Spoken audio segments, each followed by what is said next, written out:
If you're talking about sex, and that's a nut, that's not me. Go to the guy down the street because it's not Michael Jackson.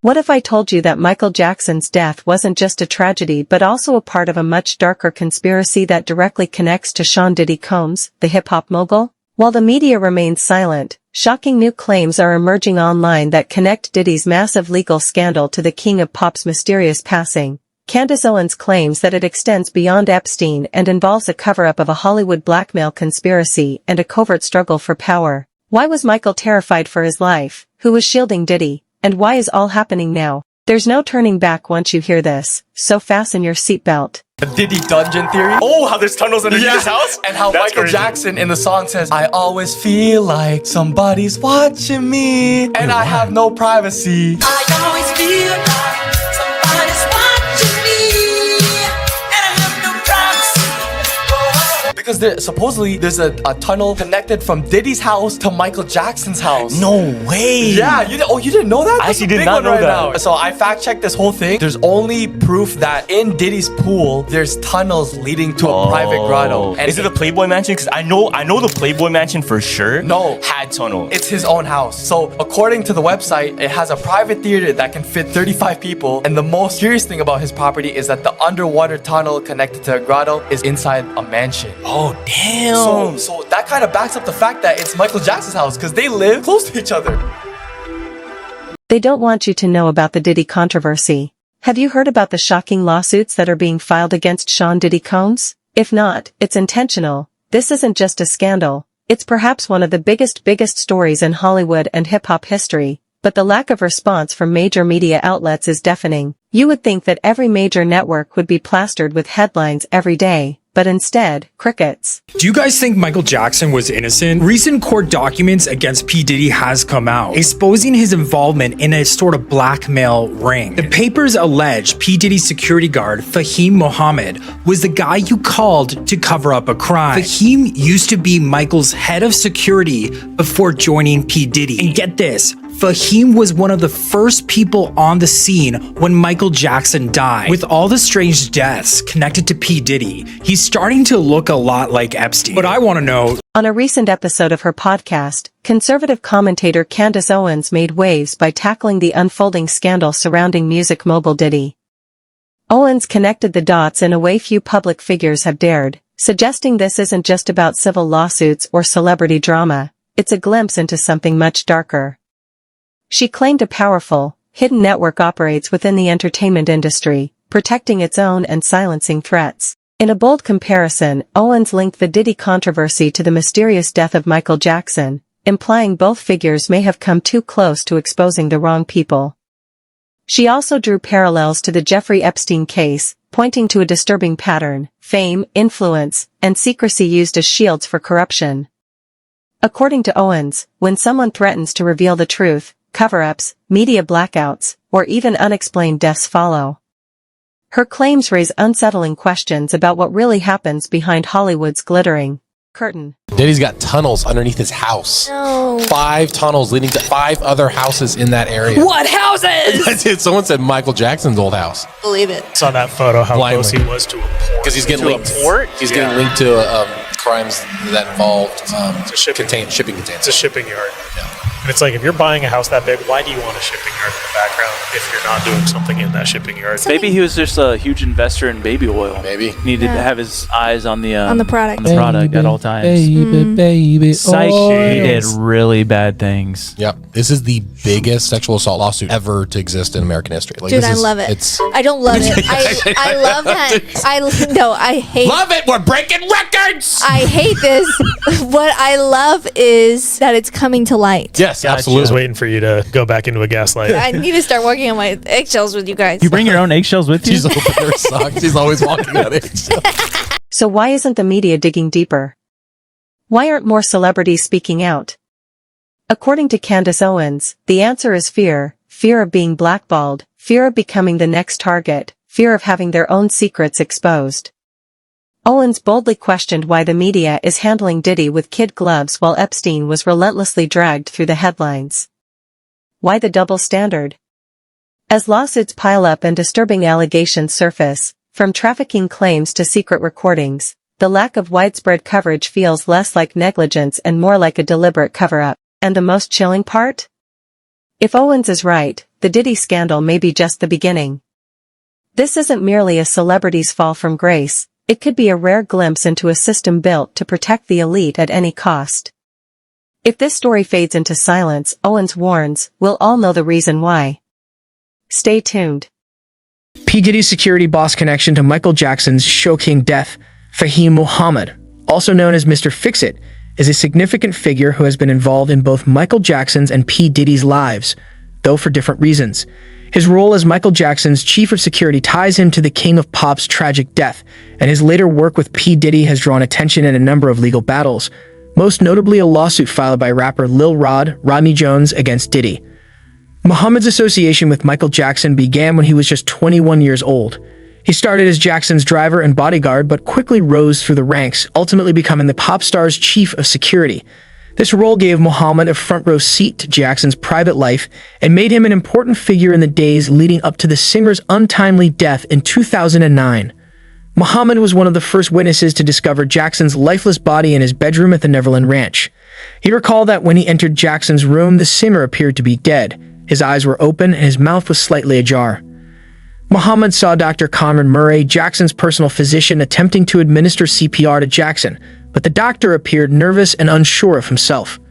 Muhammad's testimony during trial against Dr. Murray was crucial in the case, as he was one of the first people to report on the scene and provide insight into the moments following Jackson's collapse. After Jackson's death, Muhammad transitioned to a new role as P. Diddy's head of security. His transition from Michael Jackson's security to Diddy's is particularly interesting given the rumors and accusations surrounding his involvement with both celebrities.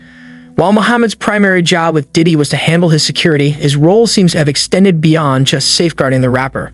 This became evident when Fahim Muhammad was mentioned in a lawsuit filed by Lil Rod, who claimed to have been a victim of sexual harassment by Diddy. According to Jones' illegal filing, Muhammad was allegedly involved in covering up incidents for Diddy, especially those involving the rapper's legal troubles. Connecting the dots between Diddy and Michael Jackson, things begin to take a chilling turn, beyond uncomfortable and into eerily suspicious territory. Candace Owens didn't just spotlight the lawsuits against Diddy, she began drawing connections the public has largely overlooked. One of the most striking? A man named Fahim Muhammad, whose presence links both Diddy and the late King of Pop back in 2009, when Michael Jackson died. Fahim Muhammad was just 21 years old, yet he held one of the most critical positions in Jackson's inner circle, head of security. Think about that. One of the most famous, vulnerable entertainers in the world was protected by someone barely out of college, with no known military, law enforcement, or high-level security background. His appearance and disappearance from the public eye were as swift as they were quiet. Fast forward to today, and Muhammad has reportedly resurfaced, this time as part of Diddy's inner circle, allegedly managing damage control amid mounting legal troubles. One particularly troubling incident involves Diddy's son, Justin Combs, and a concealed shooting that many say was quietly buried. Owens suggests this isn't coincidence, it's a pattern. A shared thread in a much larger, darker web that connects some of the entertainment industry's biggest players, and the secrets they might be trying to keep hidden. Hey, there's Lori Harvey, you know, Steve Harvey's 22-year-old stepdaughter, in New York looking super happy. And there's Diddy looking, nervous. So this is fueling the dating rumors that have been going on for a few weeks now. Yeah, they've been hanging out. Saw her getting out of Diddy's car last week at Nobu, but Diddy's people say she's just a family friend. Matchy. They're matching outfits. Matching outfits? Matching outfits. Yeah, but if anything, that dispels dating rumors. Can't see Diddy knowingly doing that. But if this is a real thing... His father-in-law would be Steve Harvey? That is weird. Survey says... Oh, we haven't gotten to the weird part yet. She was previously linked to his oldest son, Justin. Wait, and hold the phone too. She dated his son and then she went for daddy. Does she call him Diddy or Daddy? Daddy Diddy. Damn, Diddy. This is a massive age difference. That doesn't bother me. That doesn't bother me at all. I don't care about the age difference. I care about the fact that that's my son's ex. But we've also seen this where you date a girl and then you date their mom. Yeah, that happens a lot. In porn, wouldn't call it dating. Anyway, It's weird because that's the way you think. Can you imagine dating your mother's ex-boyfriend? Well, he'd be like 115. Ah, a younger man. have a fun night, kids. But have her back by 11, eh, sport? What are the odds? Candace Owens argues this is no coincidence, it's part of a deeper, more sinister network operating behind the scenes in Hollywood. She suggests Fahim Muhammad may not simply be a bodyguard, but a fixer, someone strategically placed in high-stakes situations not to protect the stars, but to safeguard powerful interests. In both Michael Jackson's final hours and Diddy's unfolding legal turmoil, Muhammad's name surfaces, not as a background figure, but as someone directly in the center of it all. Even more unsettling, Muhammad was reportedly one of the first people on the scene when Jackson died. He was inside the house when paramedics arrived, had direct access to Jackson's room, and played a role in the initial communication with authorities. Owens believes this pattern is too precise to ignore, and may point to something much bigger. Steve Harvey lays down the law in a blistering memo that has just been leaked, telling his staff at times not to approach him or even speak to him. The memo lit up social media, and a lot of people jumped to the conclusion that Steve was on some kind of power trip. So, what was really going through his mind? I found out when I talked to Steve exclusively by phone today. So, Steve, what happened with the memo? I wrote it at the beginning of the year because I was trying to find out ways that I could just get more me time for me. I'm a 60-year-old man, and I could not find a way to walk from the stage to my dressing room, to sit in my makeup chair, to walk from my dressing room to the stage, or to just sit and have lunch without somebody just walking in. Steve Harvey spoke to us exclusively this morning from Chicago, where his talk show is wrapping up its last day of production before its move to L.A. In a startling memo to staffers that just leaked, Harvey wrote, quote, "There will be no meetings in my dressing room, no stopping by or popping in, no one. Do not come to my dressing room unless invited. Do not open my dressing room door." Steve Harvey spoke to us exclusively this morning from Chicago, where his talk show is wrapping production ahead of its move to Los Angeles.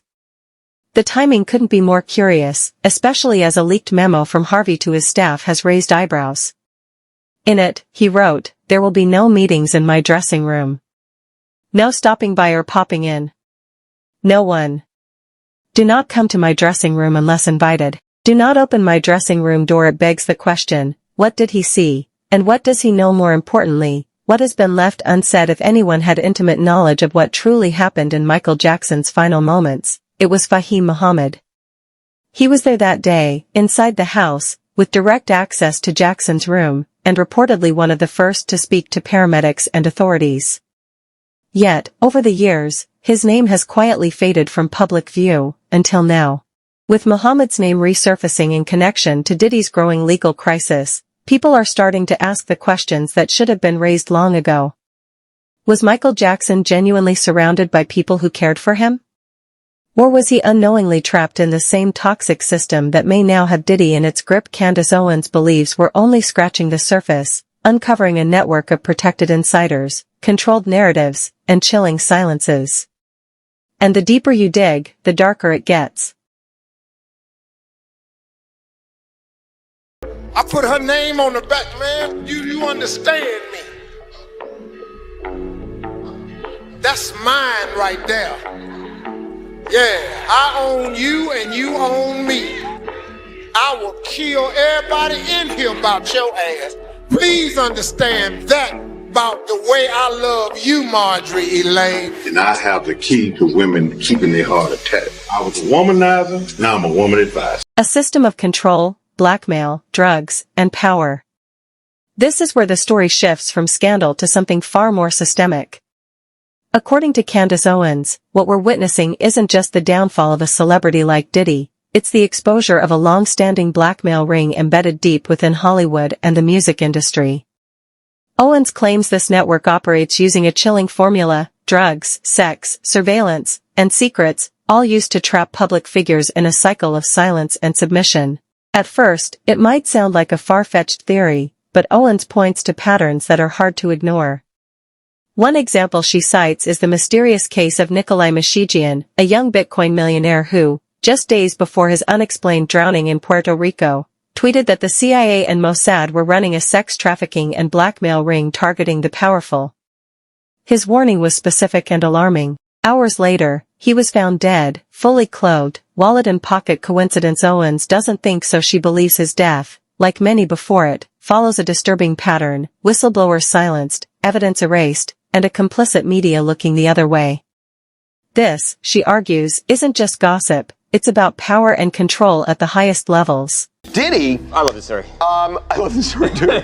So Diddy, there have been all these stories, especially online, that Diddy is dating Steve Harvey's 22-year-old daughter. Her name is Lori. Yeah, they've been spotted out together a couple times since March, really. Not just spotted. I mean, they were at a reggae festival in Miami. They were in Nobu in Malibu last week. So then, these pictures, one of the photo agencies get him strolling out. This is last night, about right before midnight in Soho, in New York. And the thing is, they're wearing matching outfits. Right, which is a very coupley thing to do. It's a coupley thing to do when you've been together too long. Right, right. All right? But here's the... happens. Is it matching? It's I totally mean, it's matching. kind of... They're both striped No, go back to the blue. picture. Look at that. It's kind of matching, kind of not. It's not the exact same Diddy's pattern. not going to wear a halter top, okay? No, I'm talking about the pants are different colors, though. Oh, come on. Okay, but here's the problem, right? Hey, Raquel, seriously. If Mel wore the same vertical stripe blue, would you go out with him out the door? Sure. Yes, and this is where Michael Jackson comes into play once more. Michael Jackson was not only a performer but also a mogul who owned the rights to some of the most valuable music in the world, including the Beatles' catalog. His influence, wealth, and most importantly, independence, made him a threat.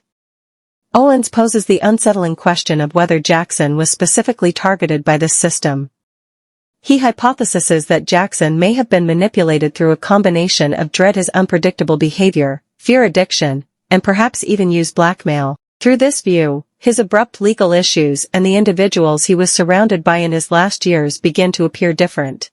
Sean Diddy Combs has now been behind bars for 1 week after he was indicted by a federal grand jury on some pretty serious charges. And with this major development in the case comes a renewed interest in the many allegations against the now disgraced rapper. So let's start with the federal indictment that lists nearly 20 allegations against Diddy in support of the charges he faces: racketeering conspiracy, sex trafficking by force, fraud, or coercion, and transportation to engage in prostitution. From the jump on page 1, prosecutors come out swinging, alleging Diddy is guilty of sex trafficking, forced labor, kidnapping, arson, bribery, and obstruction of justice. The indictment goes on to allege Diddy showed a pattern of abuse, mostly against women, that included verbal, emotional, physical, and sexual abuse, including the use of extensive grooming tactics. What about Diddy? According to Candace Owens, he may have once thrived within the very system now threatening to destroy him, gaining power, access, and protection as long as he played by the rules. But now, with lawsuits piling up and former insiders speaking out, it appears Diddy is no longer seen as an asset. Worse, he might have become a liability. And in Hollywood's elite inner circle, when someone becomes a problem, history shows they're often erased, reputations ruined, narratives rewritten, and silence swiftly enforced. If Owens is right, Diddy is both a product of the system and a prisoner to it. He played the game, climbed the ranks, and reached the top, only to discover he was never really in control. This isn't just one man's fall, it's a glimpse into a powerful machine that chews up talent, manipulates truth, and maintains silence at any cost. And maybe, just maybe, that silence is finally cracking. Consider the strange case of Michael Jackson's death. On June 25, 2009, the world was stunned by news of his passing. The official cause, a fatal mix of drugs, primarily the anesthetic propofol, administered by Dr. Conrad Murray, who was later convicted of involuntary manslaughter. For some, that closed the chapter. For others, it raised even more questions. If Sean Combs is focusing on things he cannot control, he will have a miserable experience. When he can call home, when he can visit, the living conditions, exercising maybe an hour a day, showering a few hours a week, if he fixates on that, it is going to be miserable. And every day will feel like a year. On the other hand, if he can learn from those who have come before him and master the experience, my business partner served 26 consecutive years for a nonviolent crime, including 8 years in the penitentiary. He never complained. He focused on his family, trying to prove worthy of the love and support of his family. If he can do that, the experience, it won't be easy. I'm not insane. It will be more bearable. The choice is up to him. And as far as we know right now, he has been kept in solitary confinement, or the SHU right now, and he's been on suicide watch. How different is that experience from being in the general population? It's much harder. If you like to be around people, you like communication, if you're an extrovert, and then suddenly you are isolated 23 hours a day on total lockdown, I'm not spinning that it's difficult. It will test the strongest mind. But he has to understand others have gone through it and emerged successfully. And what he and his lawyers have to understand is they have like a messaging problem. But not everyone accepted the official story, not Michael Jackson's family, his devoted fans, or those who believe something far more sinister was at play. After his death, a handwritten note allegedly penned by Jackson surfaced, reading, *, they are trying to kill me. * years later, in a 2017 Rolling Stone interview, his daughter Paris Jackson stated plainly, * he was murdered. Everyone in the family knows it. * his sister LaToya Jackson backed that claim, saying Michael had long feared someone was plotting against him, particularly due to the valuable music catalog he owned. While official reports pointed to insomnia and a dependency on medication, many believe that explanation barely scratches the surface. Was Jackson simply a victim of his own struggles, or was he targeted, his death orchestrated because of his influence, knowledge, and control over powerful assets?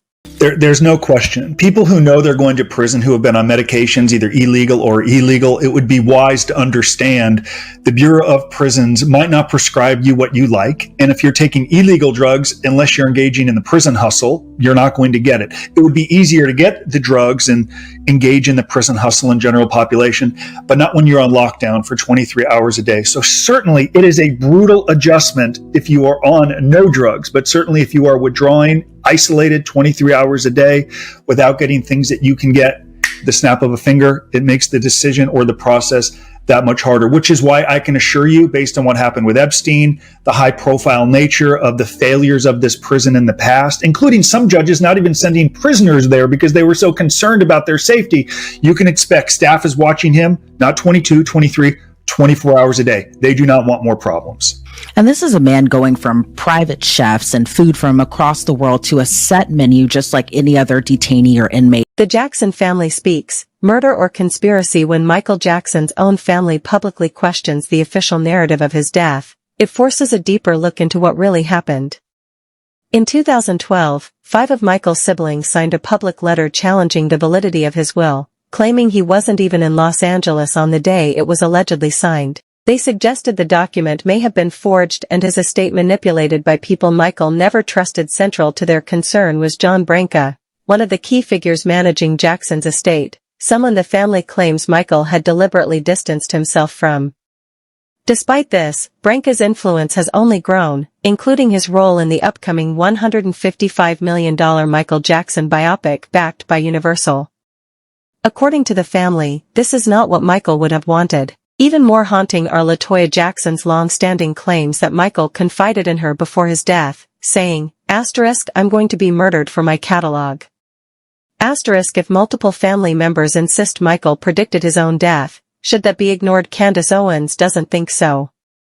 As she draws unsettling parallels between those now surrounding Diddy and those present in Jackson's final days, the theory begins to feel less like conspiracy, and more like a chilling possibility.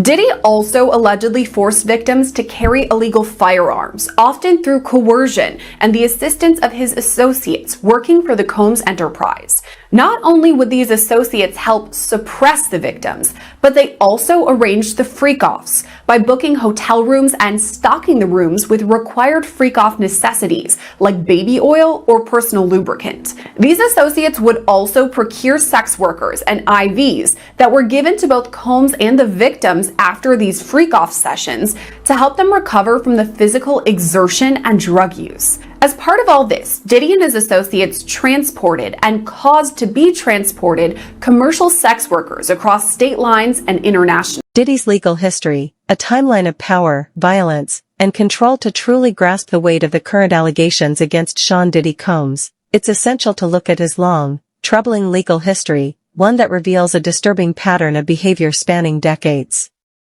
It begins as early as 1991, when Diddy was accused of sexual assault involving R&B singer Aaron Hall. Though that case flew under the radar, it marked the first of many unsettling accusations. In 1999, Diddy made headlines after violently assaulting record executive Steve Stoute with a champagne bottle. The attack was brutal, and while Diddy was arrested, he ultimately faced minimal consequences. Still, the incident exposed a violent side that starkly contrasted with his public persona. By 2001, he faced a lawsuit for false imprisonment and assault. Though a jury ruled in his favor, questions around his conduct lingered. Each case paints a piece of a larger, darker picture, one now coming into full view. Joy Dickerson Neal alleges Diddy raped her in 1991, also in New York. Echoing what prosecutors would write in a federal indictment against Diddy, Dickerson Neal alleges Diddy recorded this sexual assault. Her lawsuit also argues that she's the victim of revenge porn, as Diddy showed this recording to multiple people without her consent. All three of these civil lawsuits were filed last November under the New York Survivors Act, and so too was a bombshell civil suit filed by Cassandra Ventura, Diddy's ex-girlfriend, who's also known as the singer Cassie. It was with Cassie's lawsuit that we first heard in-depth accusations about Diddy's alleged illegal activity. To start, there's the gun allegation that on at least 2 occasions, Diddy demanded Cassie hold his gun in her purse. The lawsuit goes on to state, quote, "There was no clear reason why Mr. Combs required her to hold his guns, except to reinforce to his young girlfriend that he was violent, powerful, and dangerous." Beyond the gun allegations, Cassie put forth some other major accusations in her 35-page lawsuit. She says Diddy beat her, sometimes so severely that she had to hide out in hotels for days at a time, waiting for the bruises to heal. Arrived after entering Diddy's life in 2007 as a young, budding artist signed to his label, Cassie Ventura filed a lawsuit in 2023, alleging that Diddy had abused her physically, emotionally, and sexually for years, forcing her to engage in violent sexual acts and using drugs, danger of reprisals. But Cassie's case paved the way. The avalanche of lawsuits in 2023 brought shocking new accusations: coerced drug usage, sex trafficking, concealed surveillance cameras, and a network of threats and extortion revealed not only wrongdoing but also institutionalized abuse and manipulation behind closed doors. This is filthy, dirty stuff being alleged, and I would imagine if there's any hope of a deal, Diddy would take it. I want to play a clip from someone who is famous in the industry, someone that, knows Diddy. There's a long history there. And he's in lockup right now. The difference is he's a real hardened gangster. Suge Knight speaking out about Diddy and talking about the things he's done, potentially catching up. This is prior to the indictment as well. Let's play a clip of what Suge said on his podcast. I tell you what, Puffy. Your life is in danger. Because you know the secrets. Who's involved in that little secret room you guys participating in. Oh yeah, by the way. Do not do your time going by Brother Love. Brother Love is not a good code name for prison. I'm out. One of the most disturbing claims to emerge came from Rodney Lil Rod Jones, a music producer and the first male accuser to publicly accuse Diddy of abuse. Jones alleges that Diddy drugged, groped, and threatened him, even going so far as to say he'd eat his face and harm his own mother to assert dominance. These were not just reckless threats, they were part of a larger pattern of fear, manipulation, and control. Now, the question becomes, is this the unraveling of one powerful man's legacy, or are we witnessing the cracks in a system that has protected him for decades? What's coming to light could be far bigger than anyone anticipated, and it's far from over. The media's role in this story is a key part of the puzzle. Despite multiple lawsuits, serious accusations, and named victims, Diddy has largely escaped significant scrutiny from major outlets. Unlike the wall-to-wall coverage of figures like Harvey Weinstein, R. Kelly, or Jeffrey Epstein, Diddy's scandal has been met with a near-total media blackout. Candace Owens and others argue this silence is no accident. Diddy is protected, not just by his wealth and fame, but by powerful people who stand to lose just as much if he falls. His influence extends across industries, entertainment, alcohol, fashion, and streaming.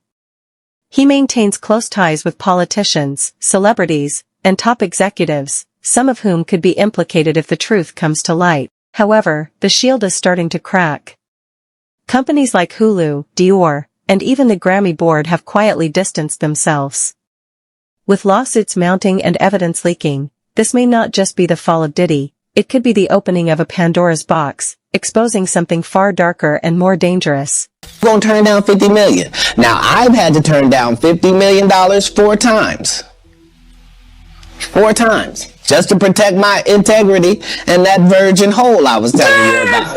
Right. Because P. Diddy be wanting to party. And you gotta tell him no. You got to tell him no. I did. I did. See, I got the receipts for everything I'm telling you. That's why I can say them so freely. Kid, I need to know. You here, get your number. Thank you, sir. Thank you.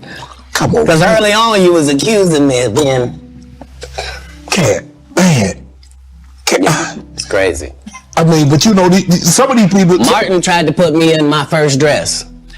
When he had to go on his hiatus, he tell me, Cat, when I come back, I need you. You my young partner. You my brother in comedy. When I come back, just promise me that my next movie, it'll be me and you. We gonna do it together. We gonna do some buddy cop shit. I said, Martin, you got my motherfucking word, my nigga. Go do what you gotta do. When you come back, I'm in your movie. Don't trip. I don't need to see the script or nothing. You know, we get in that office and this fool pull out Big Mama's house too. What if everything is interconnected? Let's stand back and make the connections between Michael Jackson's blackmail networks and Hollywood's sinister secret.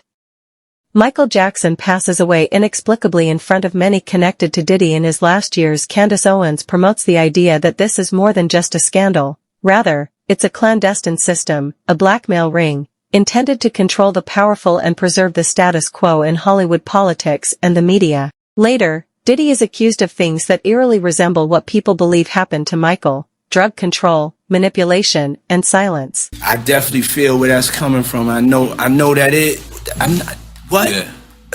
Are they crazy? I was like, wow. And I was like, I could blow this thing up right now, Very true. I decided, I just felt it was really dangerous, you know what I'm saying, in a way, because the crowd was really with me and with Bad Boy.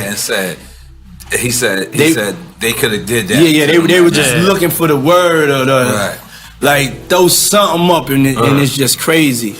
And so then, we went to the tunnel, you know what I'm saying, and homeboy was in the tunnel, and we go and have a conversation. This time where we run the tunnel, you know what I'm saying? The whole bar is mine. Let's not get it twisted, you know what I'm saying? I'm ordering garbage buckets of champagne. People are ordering like little things, garbage buckets. Started the bar is where I would just stand and walk around. My feet wouldn't touch the floor. Make some noise for Pop Floss. You feel me? Shout out to the guy that ordered a beer at the bar as well. So to make a long story short, this is where the after party's at, of course, at the world famous tunnel. Right. And so then when I ran up and I asked him, and he said, "Nah, I was talking about Jermaine Dupri." And I was just like, wow. Yeah, I was just like, wait, hold on, what? Yeah, I was just like, I never heard this, Paul. I was just like, you giving us too much. You trying to be number one. Go ahead. Keep going, Paul. Get the shot. Drink shares on Remote TV right now. Oh my God. I'm telling y'all pertinent information. Yeah. Like at that point, what you said? At that point, I was scared because I know that the wolves that was with me, they was like real live wolves, and I got in. I didn't get in to hurt anybody. Right. I just wanted to be. I'm from Harlem. Right. I don't want no violence. I don't want none of no danger. None of that shit. I'm trying. So it was. I really put it in my head. It gave me a reason for my ego to walk away. Diddy is currently being dismantled for the same reason that he played the game too long and knew what he shouldn't. We may never know all the answers, but the evidence shows that Jackson, one of the few artists who owned his catalog, was vocal about the industry and refused to conform to some that made him a threat is growing. And if Owens is correct, it's getting harder to ignore. This isn't just about Diddy or Jackson, it's about the secret machine that manages everything in the background. Thank you for watching, and please subscribe to this channel for more videos.